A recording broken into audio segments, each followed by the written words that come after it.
Chers invités, vous m'avez demandé d'être votre candidat à l'élection présidentielle du 25 février 2024.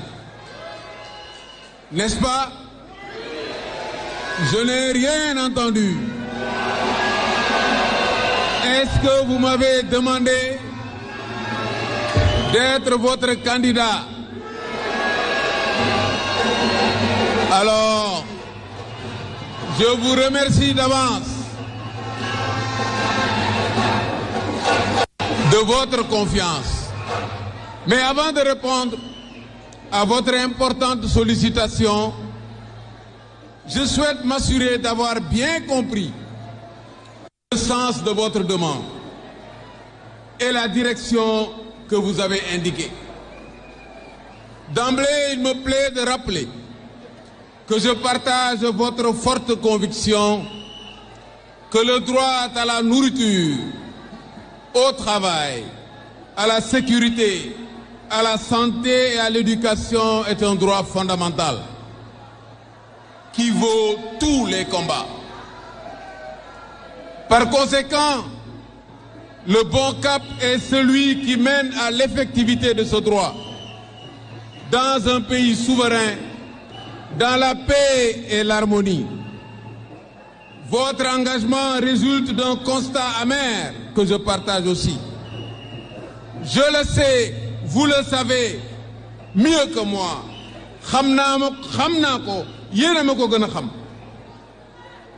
Ce cap n'a pas été emprunté par les régimes politiques successifs qui n'ont pas pu développer le Sénégal malgré les énormes richesses mises à leur disposition. Je le sais, vous le savez mieux que moi.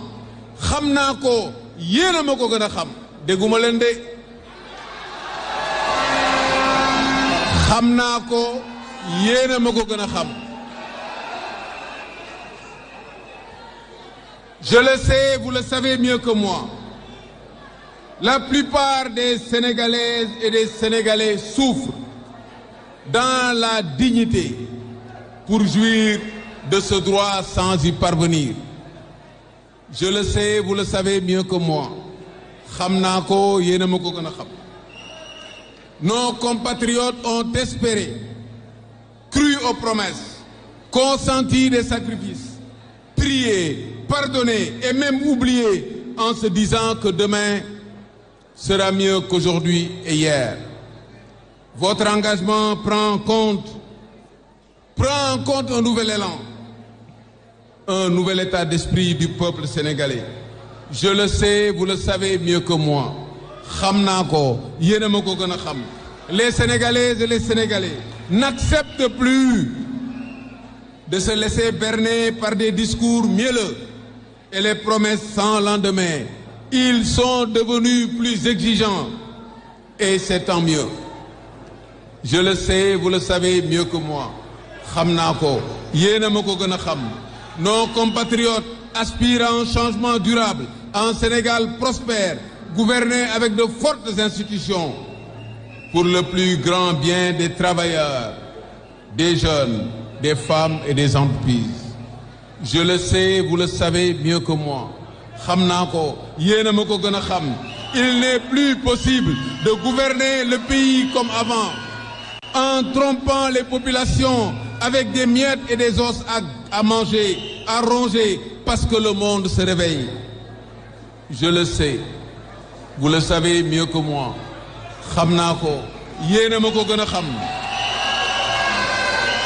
Cette fois-ci, les Sénégalaises et les Sénégalais ne veulent pas rater le virage de la vraie rupture.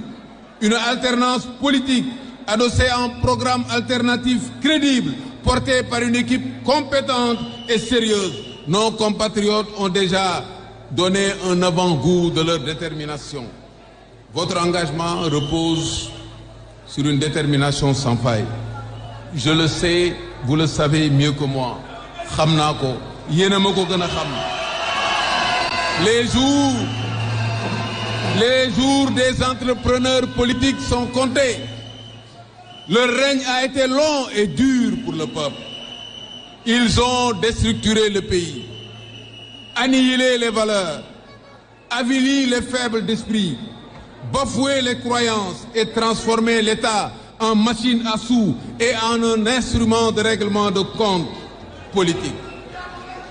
Je le sais, vous le savez mieux que moi. Xam naa ko, yéen a ma ko gën a xam. Il ne suffit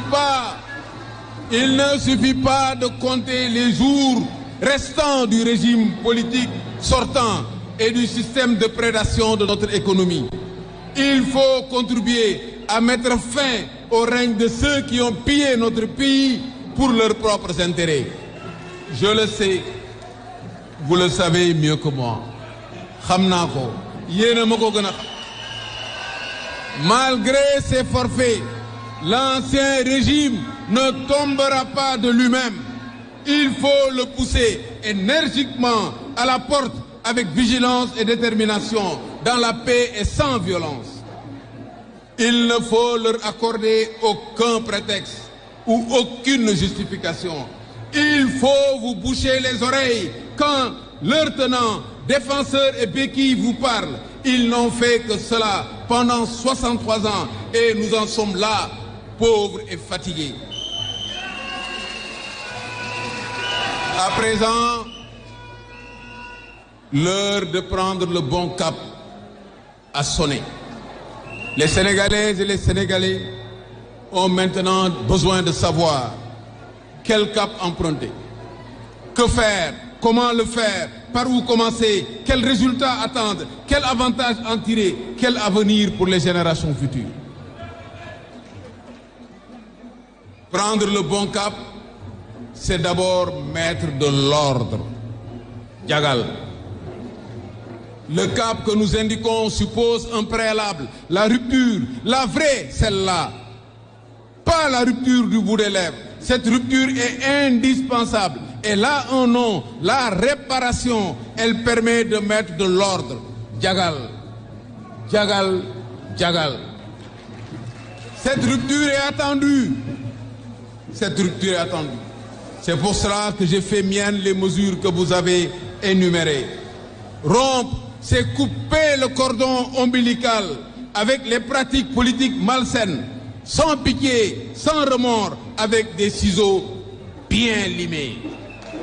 C'est le Djengou, le sursaut salvateur. Djengou, Djengou, Djengou. Deuxièmement, il faut prendre le bon cap.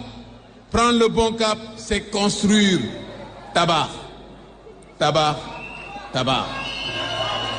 Cette construction du futur se décline à travers les engagements que je partage sans réserve, en particulier sur l'éducation, la santé, la jeunesse et l'emploi, les femmes, la transformation structurelle de l'économie et le financement du développement avec l'optimisation des ressources naturelles, l'environnement et surtout la bonne gouvernance.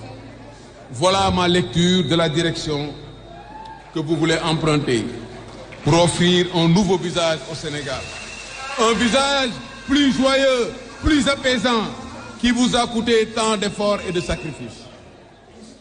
Votre sollicitation est bien comprise. Je vous demande à mon tour de considérer comme un pacte de confiance les mesures pour mettre de l'ordre et les engagements pour construire le Sénégal. Notre souhait commun le plus ardent, c'est que dans 5 ans, les Sénégalaises et les Sénégalais constatent avec satisfaction un changement bénéfique dans leurs conditions de vie et dans la marche de l'État et de la nation. Un changement durable qui se poursuivra et qui fera du Sénégal un pays qui maîtrise ses ressources naturelles et produit les biens et services dont il a besoin grâce à une économie basée sur la transformation structurelle de l'économie. Le baromètre de ce sentiment de bien-être peut se résumer en 3 points. Les soucis d'avenir sont dissipés, xel yi dal, les cœurs sont apaisés, xol yi féex, les moyens de subsistance sont renforcés, poches yi fees.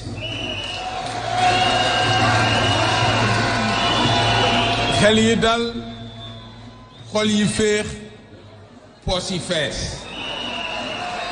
xel yi dal xol yi féex poos yi fees xel yi dal xol yi féex poos yi fees xel yi dal xol yi féex poos yi fees xel yi dal xol yi féex poos yi fees. Merci. La complexité du monde. La complexité du monde d'aujourd'hui commande une réinvention d'un nouveau socle sur lequel la nation doit bâtir les progrès souhaités. Dans un contexte où notre pays doit passer d'un pays qui souffre d'une dépendance économique chronique à un hub pétrolier et gazier favorisé par un positionnement géopolitique potentiellement favorable à la stabilité. Pour ce faire, l'identification des poutres maîtresses est essentielle. L'élévation du travail, de l'éthique et du respect comme valeur cardinale, objet d'un fort consensus national. Mon profond désir de voir ce souhait se réaliser ne me laisse guère le choix.